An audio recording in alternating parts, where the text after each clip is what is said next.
Manong Alex. Takloy.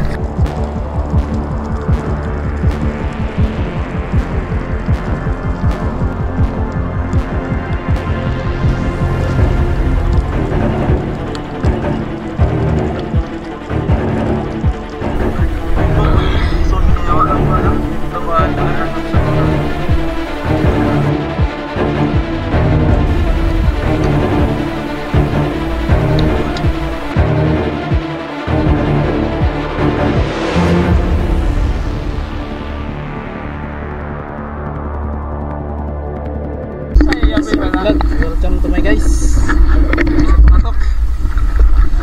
Guys, marami namin tayo ngayon. Si Manong Alex, si Dasoy, si Marino, makahuli ng kubutan, si Takloy at si Bro, si Romar guys, at si Harley Boy. Yung lang kaulahi oh. Professional scuba diver. Tara na guys, let's dive. So guys, bago tayo magpatuloy ay shoutout break na naman po tayo. Shoutout natin mga nag-comment sa ating latest video, pati na yung mga comments na ngayon lang natin nabasa. Shoutout sa ating YouTube subscriber, Ruben Aliter at Roel Duarte. Dive safe always mga bro at God bless. Shoutout kay Elio Kitty Mix Adventure at Jean Recaidor. From Palawan pa yan guys, dive safe always mga bro at God bless.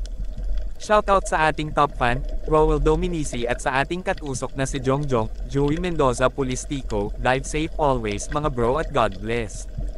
Shoutout kay Jonathan Salva at kay Rogelio Rosales Jr., dive safe always mga bro at God bless. Shoutout kay Wasap Mananap at sa Zit Hotel and Resto Bar sa Lakas Mambahaw Camiguin, pati na rin kay Don Labs, dive safe always mga bro at God bless. Shoutout sa ating katusok na si Budo, Abeler Acavilo Zafra Jr. at kay JR Dablo Legarda Jr., dive safe always mga bro at God bless. Shoutout kay J Lester HG, dive safe always bro at God bless. So guys, sa gustong magpa-shoutout ay mag-comment lang kayo sa ating latest video at matik, shoutout natin kayo sa susunod na episode, kaya ano pang hinihintay nyo, comment na. Medyo malabo ang tubig ngayon guys at wala pa tayo sa kondisyon kaya dito lang muna tayo sa tabi at may nadaanan tayong pusit. Medyo inalat pa tayo at kahit itong mga balawis ay ipinagkait pa sa atin.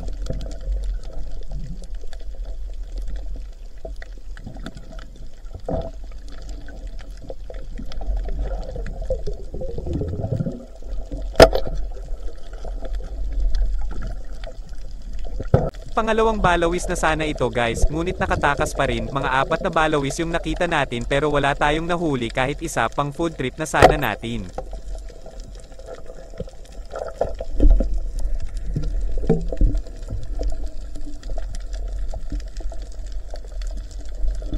At nakasunod na nga si Harley Boy, ang professional scuba diver ng Amerika. At nandito na rin si Marino, dahan-dahan tayong lumipat sa malalim dahil inalat tayo doon sa mababaw.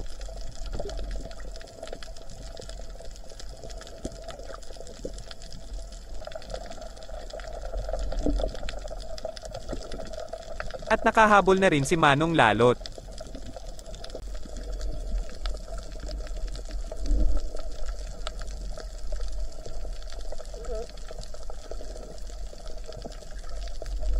Pabalik na tayo guys at may naispatan tayong napakalaking pugita at kilala natin ang may-ari ng boya, ito ay kay Romar.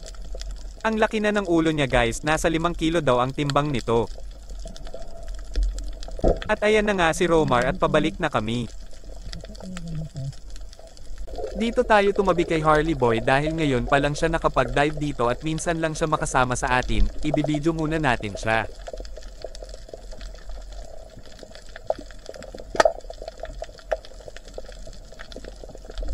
Lumapit din si Takloy sa atin dahil nalobat na raw yung flashlight niya. At ayan na nga si Harley Boy, may natusok na Dragon Ball. May natusok din tayong pusit, medyo malalim na siya guys pero ayos lang, masarap tong kilawin mamaya.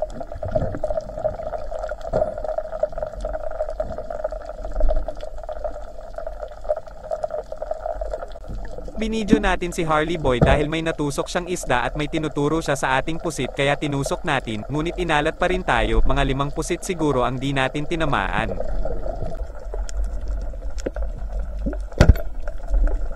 At At nagpaalam na si Harley Boy sa atin, uuwi siya ng maaga dahil kabuwanan na ng kanyang asawang malapit ng manganak. Aahon na tayo guys, medyo nahuli tayo sa pag-ahon dahil natusok pa tayo ng mga baga-baga pang food trip. Ito yung higanteng pugita na natusok ni Romar, may natusok rin siyang good size na surahan at butete.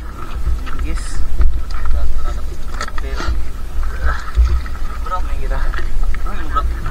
Ito yung pugita na natusok ni Romar, di natin na video yung pagtusok niya nito kanina dahil doon lang sa tabi tayo dumaan, buti na lang nadaanan siya ni Master Jason at tinulungan siya, may kalaliman na kasi ito guys. Ito lang nakayanan natin ngayon guys, lulutuin na lang natin ito lahat, ang mahalaga ay makahigop na naman tayo ng mainit na sabaw. Ito naman kay Bro at Takloy, may maliit na pugita si Bro at may good size na pusit naman si Takloy, meron ding mga bulatok o lambana. Kay Manong Lalot naman, may maliit ding pugita o tabugok at mga baga-baga.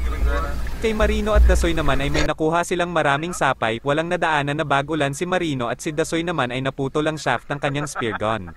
At ayan na guys ang ating part 2, tawanan at kwentuhan habang naglilinis ng mga isda. Meron ding nakuhang sapay si Dasoy, lilinisan natin yan mamaya para sa ating kinilaw. Ito yung pang food trip natin guys, masarap din yan kahit maliliit dahil sariwang sariwa. Tutulong tayo mamaya sa paglinis ng sipay, idadagdag natin sa ating kinilaw. Saan ang sapay? Saan ang sapay? Hilawan? Saan ang sapay? Saan ang sapay? Saan ang sapay? Sapay? Saan man nato kuhan? Dagan nato sa bawra. Ang mga tinarasan. At natapos na tayo sa paglinis ng sapay guys, masarap din itong kilawin, mataba kasi ang laman nito at manamis-namis. Itong mga natitirang buto ay sasabawin natin, sayang kasi kung itatapon mas masarap ang sabaw kapag mas marami ang isda.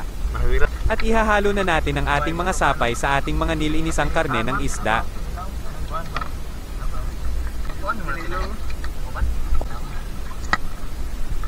At isasalang na natin sa kaldero ang para sa sabaw.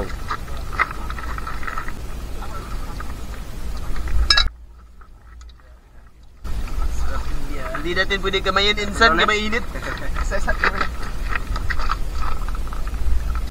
Itong para sa kinilaw naman ay titimplahan na ni Chef Bro.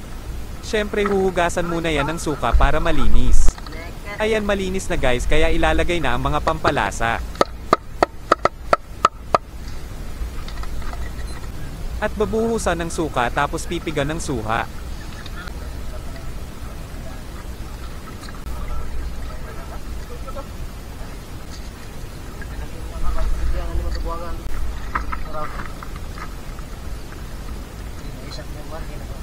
Ayan guys, tumutulo na naman laway ko habang nagvo-voice over.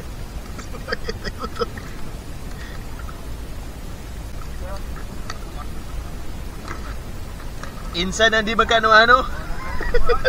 At si Chef Romar naman ang nagtimpla sa sabaw.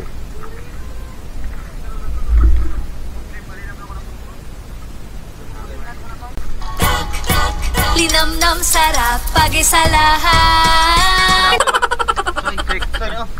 Tere guys, kain tayo. Malimtan na po ka na. Na yung luto oh. Dagan. Ay kasi din ko. Dagan ko luto. Oo na ko tara dagan. Aga na. Sudah. Ano yung naisod iya dasoy deh? Ano? Dago pre para. Kuya ito. Saan na ko bina? Ano na?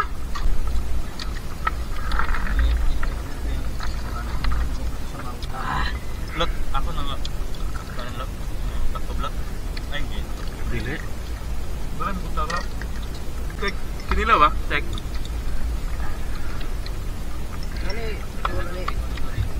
Naghan nga na ko luto.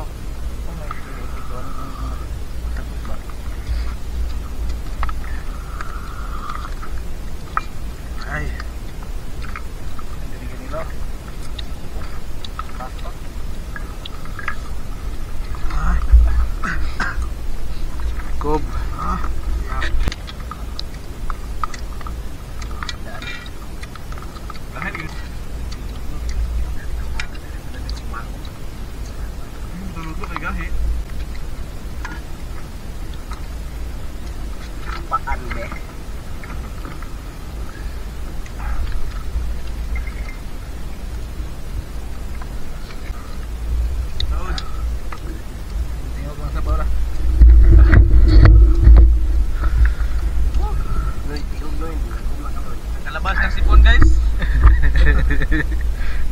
Salamat at sinamahan nyo na naman kami hanggang sa dulo ng ating adventure. Sana ay nag-enjoy kayo sa panunood. Sa pangalan ng Pandan Spearos, kami po ay taos pusong nagpapasalamat sa inyong walang sawang suporta. Paki-react, comment at share na rin po para mas marami pa tayong maabot at magawa ng mga videos. Hanggang sa muli, paalam.